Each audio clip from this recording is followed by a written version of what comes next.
Internet की दुनिया में क्रांति लाने वाला नाम है स्टारलिंक। लेकिन ये कोई आम इंटरनेट सेवा नहीं है। इसकी शुरुआत जहां तेज और सस्ती कनेक्टिविटी के सपने से हुई थी, वहीं आज ये सवालों के घेरे में है। तकनीक का वरदान है या सुरक्षा का खतरा है स्टारलिंक?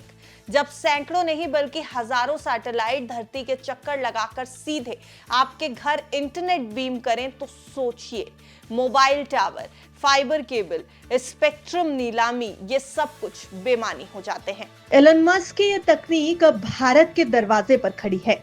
सरकार ने इजाजत भी दे दी है और जल्द ही भारत में एलन मस्क की इस टेक्निक की एंट्री होने वाली है। लेकिन उतने ही बड़े विवाद भी इस टेक्निक से जुड़े हुए हैं। जियो और एयरटेल जैसे दिग्गज इस मॉडल को चुनौती मान रहे हैं। वहीं दूसरी ओर मणिपुर और म्यांमार जैसे मामलों ने स्टारलिंक को एक स्ट्रैटेजिक रिस्क भी बना दिया है।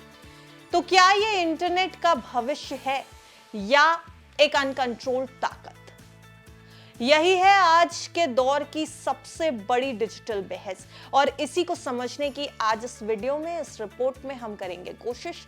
नमस्कार, आप देख रहे हैं बिज़ तक, मैं हूं आपके साथ अर्णिमा द्विवेदी। स्टारलिंक को समझना है तो पहले इसकी टेक्नोलॉजी को समझना होगा।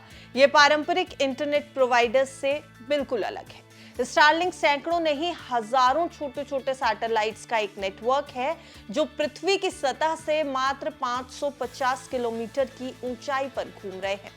इसे कहते हैं लो अर्थ ऑर्बिट यानी लियो सैटेलाइट्स। इनकी खासियत है कि इनकी लोकेशन जमीन के काफी करीब होती है, जिससे इंटरनेट में देरी यानी लेटेंसी बहुत कम हो जाती है। स्टारलिंक डिश लगाने के बाद यूजर को ना तो फाइबर की जरूरत होती है और ना ही मोबाइल टावर की, सिर्फ एक डिस्क, एक पावर कनेक्शन। भारत के दूरसंचार विभाग यानी डिपार्टमेंट ऑफ टेलीकम्युनिकेशंस ने स्टारलिंक को ऑपरेशनल इंटेंट का लेटर दे दिया।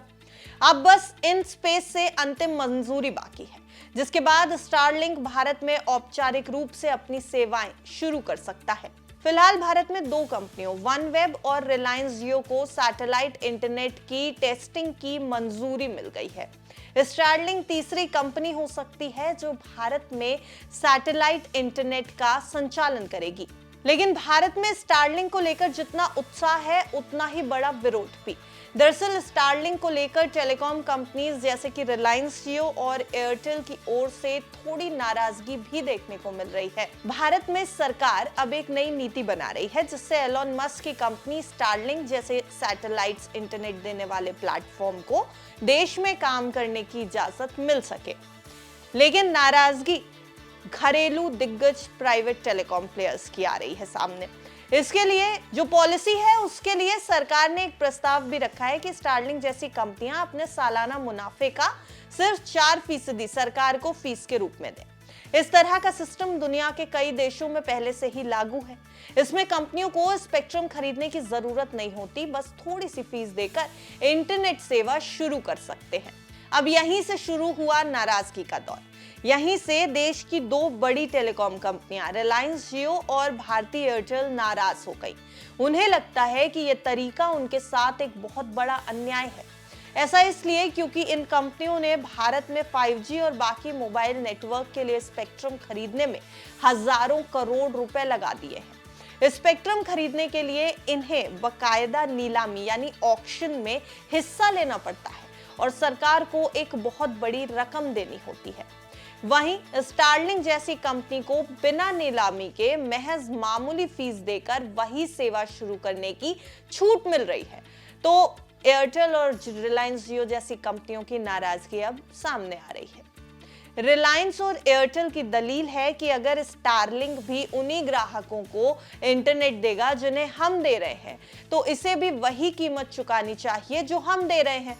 उनका कहना है कि स्पेक्ट्रम एक जैसा ही है, चाहे वो जमीन पर नेटवर्क के लिए हो या आसमान से सैटेलाइट के जरिए। असल में इस पूरे मामले में एक सवाल सरकार के सामने खड़ा है। क्या वो देश के दूर दराज इलाकों में सस्ता और तेज इंटरनेट पहुंचाने के लिए स्टारलिंक जैसे प्लेटफॉर्म्स को प्राथमिकता देगी, या फिर अपनी पुरानी टेलीकॉम कंपनियों के निवेश और व्यवसाय यानी बिजनेस को सुरक्षित रखने के लिए कड़े नियम बनाएगी?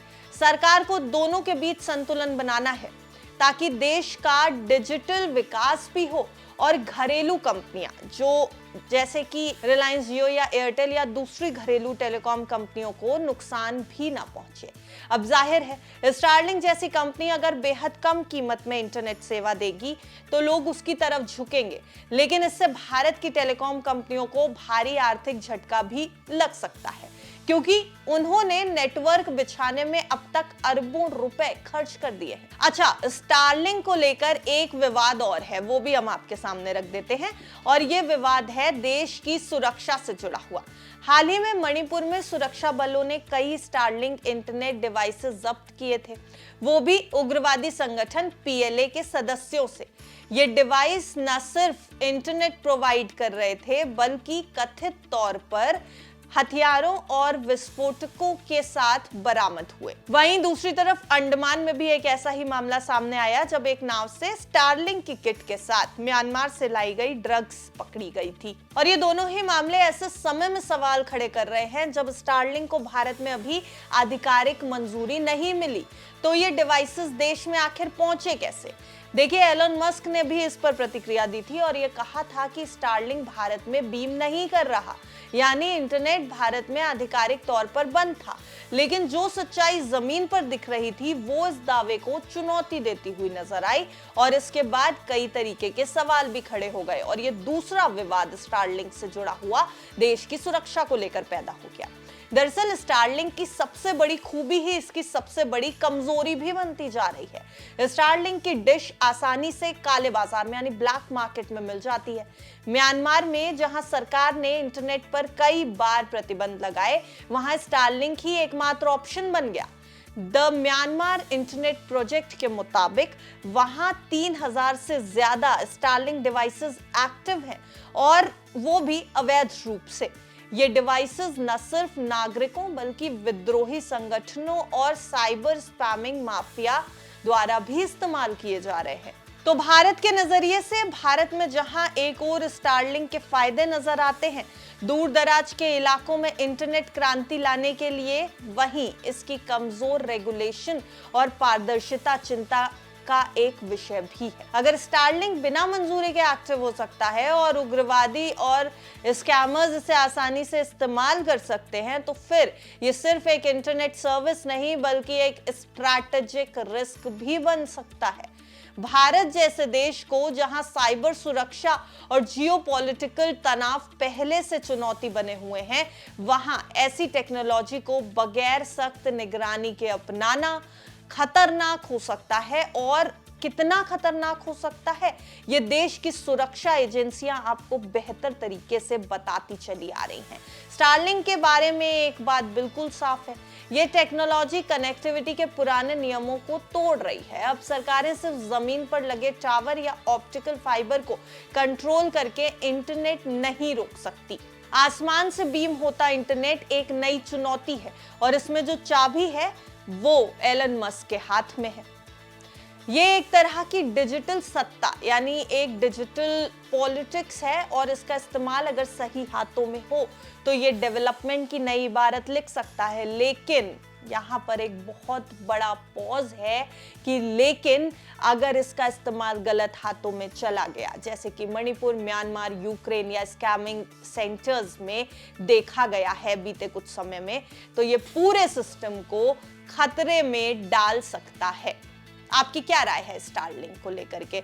आप क्या कुछ कहेंगे हमारी इस वीडियो रिपोर्ट पर? हमें कमेंट सेक्शन में जरूर बताइएगा। देखते रहिए विस्तार।